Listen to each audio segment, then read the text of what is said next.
All right, so now I'd like to go over Kung Fu basics. And so nobody wants to have ever really achieved like black belt or master status. I think really wants to go over basics. But of course, they always know that basics is where everything goes back to. So we'll move this computer and share a couple basic techniques. Those viewing are interested. Maybe interested in viewing later. Okay. So, one of the first things I'll start with is trying to explain chi. Okay. Uh, Hopefully, I think I got the camera set up right. I'll step back just in case. So, chi is essentially, the way I understand it, it's muscle, body, and breathing. And all that means is if you weigh about, like, say, like myself, between 160 to 175 pounds, because my body weight fluctuates. I think everybody's might fluctuate a little bit. All that means is that basically, if I was to like lean my weight on something, right?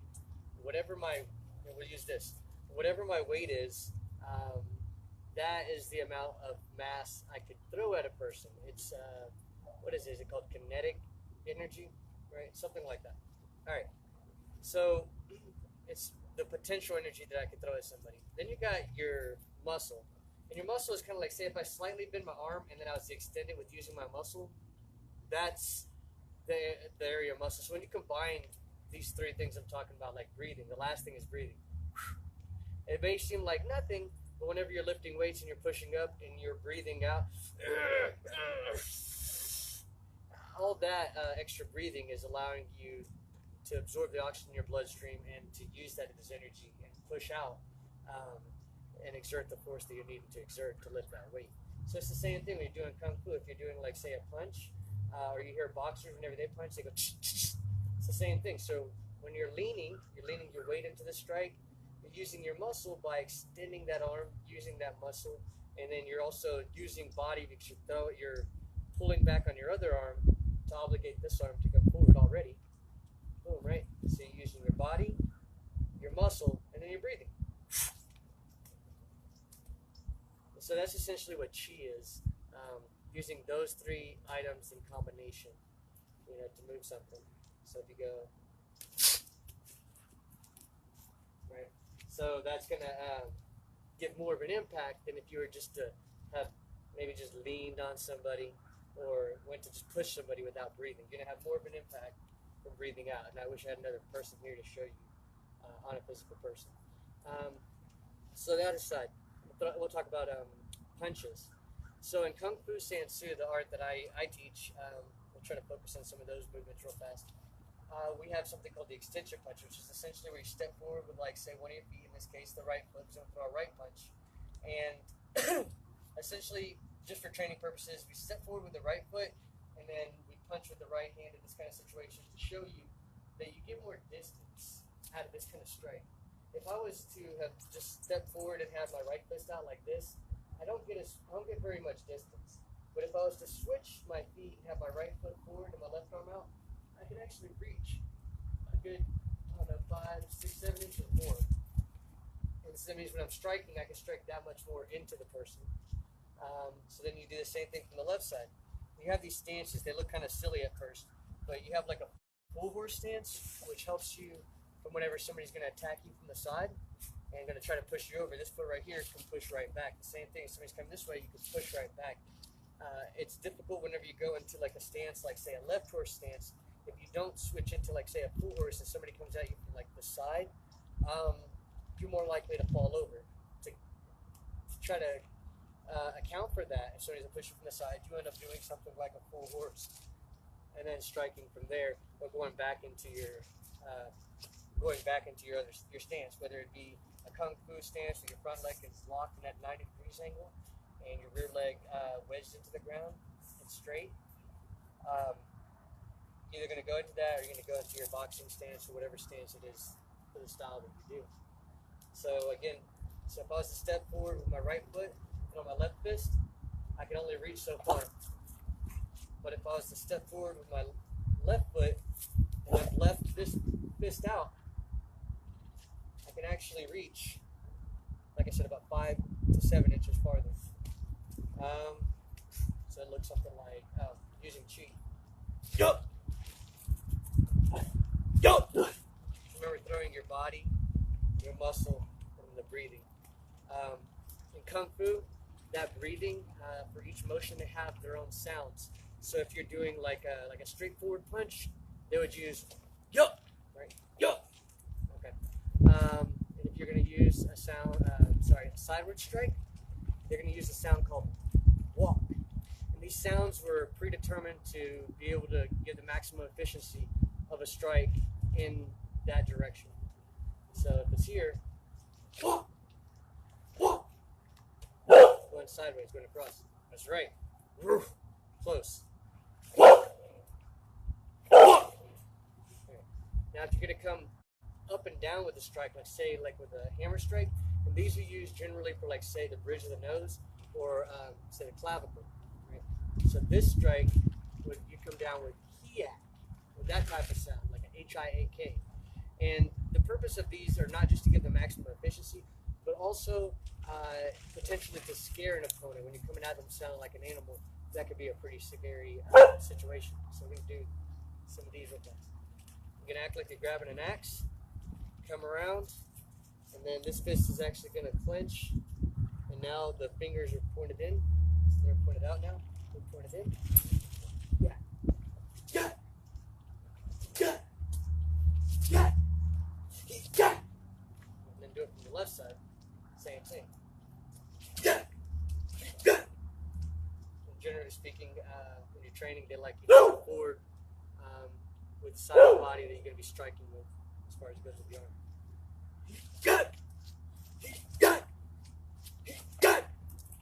Alright, so those are examples of forward backer strike, the side to side, and the up and down. When it comes to say kicks, like the knee, from the knees to anything from a side kick to a roundhouse kick, you have sounds like dig or deck, D-E-K or D-I-G. And so that would look something like dig. So if you're going to bring up your knee, curl your toe, point your foot down, but curl your toes up, strike to the groin. It's one of the fastest strikes you have, and you're giving it the maximum efficiency by using that breathing pattern, that breathing sound particularly, and then also surprising the opponent with an animalistic type of sound. You missed that? All right, we'll do it from the left side. So we do this. This is like a block. So blocking the hand, maybe coming in, and bring it across, or maybe even just waving your hand in front of the opponent's face. Could disorient them. You come through the kick. Right? Bringing up your knee, and then kicking out. Kicking straight out. That's what makes it your fastest strike, because the quickest way between 2 points is a straight line. And I guess if you're not trying to telegraph your strike very well, maybe you wouldn't just bring up the knee and go to the groin.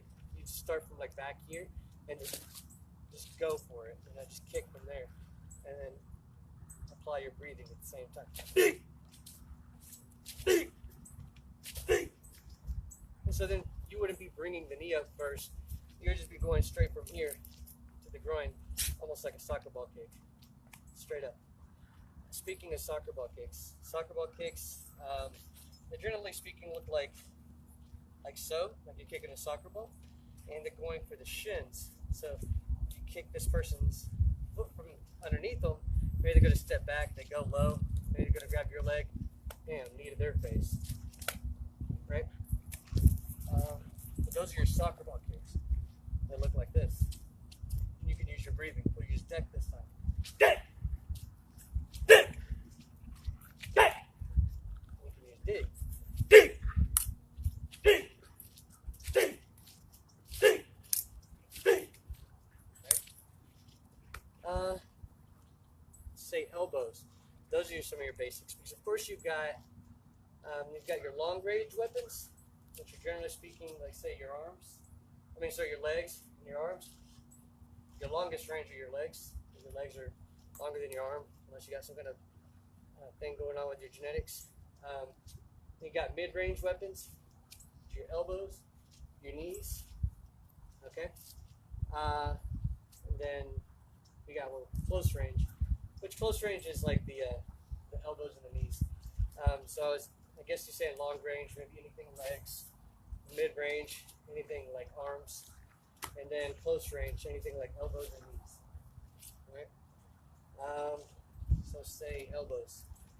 In Kung Fu, there's 8 different types of elbows. We do this thing where we have our heels together at a 45, we go ready, cross right over left, and then you'll step forward, bring your hands up, like say your right foot in the right hop horse that I was mentioning, come across. 1, step forward that left hop horse, 2, coming across the face. I don't know how far the camera can actually. 3, up under the chin. 4, up under the chin. 5, to the solar plexus. 6, solar plexus, clavicle or the bridge of the nose. 7, 8. We'll do those with breathing sounds now, right? Whoa, whoa, go, go, go, go, yeah, yeah. Alright, so those are your elbows. I'd mentioned knees. So we'll start from here and we'll do knees this time. I'll start a little bit further back just to give myself some space. Maybe I'll have to start over. I'll slide myself back. Ready. All right, knees. First one, you're grabbing the shoulders of the opponent. Invisible opponent, right, in this situation. 1, 2. I'm going to grab the shoulders with the side of the neck and the head. 3. Same thing this direction. 4. Step behind, come around, pretend there's the opponent bent over. 6. Around this way. 7. I guess I still have to come back anyways. Okay, 7. Come across, the opponent's bent over. 7. The same thing when you come back around the other way. 8. We'll do it again.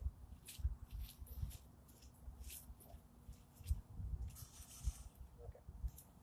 1, 2, 3, 4, 5, 6, 7, 8. Alright. I don't know if the camera cut all that, but that's what it is. So you got your punches, your knees, your elbows. Of course, you've seen a lot of chop saki movies, that's what they called it. There's a lot of chops.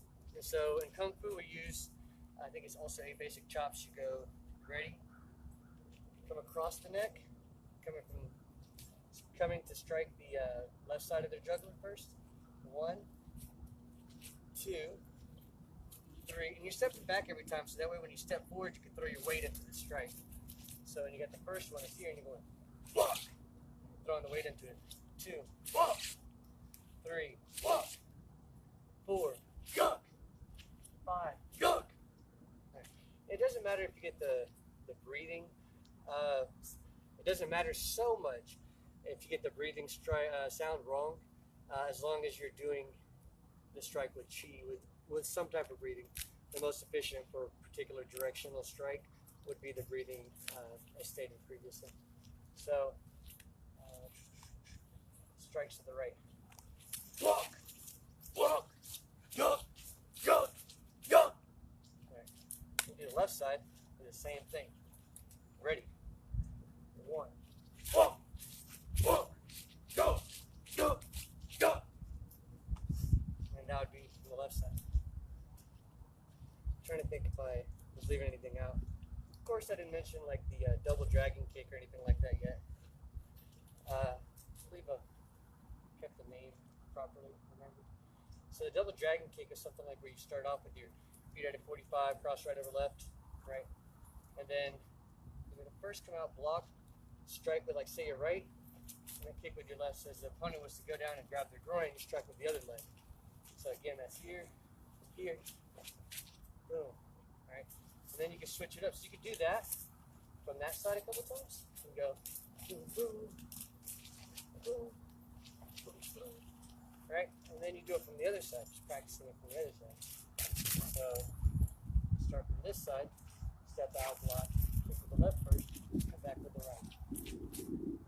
Kick ding, kick ding. And there's something I refer to as the dragon kick. Of course, you know the flying man kick. That's actually not mentioned in the Kung Fu style I do. He's referred to as the science of fighting, and I guess generally speaking, you may not just run up and kick somebody like that. If they're really wore out, you think you can really complete it, go with the flow, man. But that one, it's pretty wet out here. Without, I guess, passing up the camera too much or whatever, you're gonna just run forward. And when you get ready to jump, you should be about on your left foot, and you're gonna be pushing off and swinging your right foot across at a diagonal of your body. And as you thrust yourself up with your left foot into the air, there's different versions of what you can do with your hands. One of the most popular seeming ones from my eyes is where the left hand goes up, you're jumping the person on the right side, and your right hand goes out. It's not hanging behind the buttocks. So it looks maybe something like this, just given the little bit of space I have and stuff. But something along the lines like that. Right. Of course, you know you got your side kicks. You practice those many different ways. But one, or if you're training in class and you're going down the line, you bring for the drills, you bring your left foot at a diagonal. They call this a nu de ma, where your right foot's pointed forward, but your left foot is pointed at the diagonal. You bring your foot up. You can pivot on the left foot and adjust as appropriate. Your bottom foot, strike out, and step with your right foot into what they call a nu de ma. I'm not really sure how you spell that. Double N, B-U-D-M-A, something like that. Anyways, then you bring the left foot up, and then you curl it in so you can use the edge and the heel of this foot to strike. Same thing, step down again, bring this foot around. Alright. Although kicks, there's variations of kicks, and although kicks are some of your longest strikes, there's some that are your most powerful. I wouldn't say that your snap kick is your most powerful, but it is hitting a vulnerable spot of the opponent.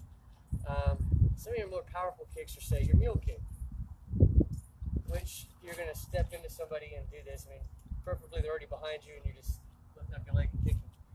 They're not really expecting that kind of shot. But like say you step in with the nu de ma, turn around, bring up your right foot. In this situation, if you're standing on your left, and kick back with the heel of your foot. Same thing, you're stepping with the other foot, the right foot, in the nu de ma, turn around, bring up your foot, curl your toes up, your whole foot, kick back with your heel. That would be your strongest strike, the mule kick. Second to that, I would say anywhere from the side kick to the thrust kick. And those would be some of your most powerful kicks, I'd say. Of course, everybody's very aware of the thrust kick from 300 or from Bad Boys, what you gonna do, what you gonna do. You know what I'm talking about. Cows. Alright, so you got that. Alright, again, we'll do that with the breathing. That's a thrust kick. Alright, see them kicking indoors and kicking people off bridges with that stuff. Alright, and you got your side kick. You see people kicking people through windows with this one. Of course, the step behind gives you that extra lunge when you step behind. Right? Alright, I think that's not too bad. So whenever you sign out of a class or you're going to part with people for the end of the day, a teacher would start with the heels together, bend over at the back at a 90 degrees, bring your hands up at a 90 degree, shake, bring the right foot out, 10% on the front, 10% of weight, 90% on the rear foot, everything's here, right? In case somebody disrespects you while you're bowing, right? Come forward with your hands from the heart, left thumb in the pocket of the right fist, slightly below the eyes, maybe the bridge of the nose, fist out so you can see who you're bowing to. Bring your fist down, roll your knuckles, bring your fist together and bring your foot back at the same time, leaving the knees bent. And then you go back in the ready position, where your knees are slightly bent, your fists are in front. And that's actually the position of attention. This is the ready position. So back to the position of attention. Alright, I hope today's class has been a little educational, and I hope everybody enjoyed it as well. Thank y'all, and hope y'all have a great evening.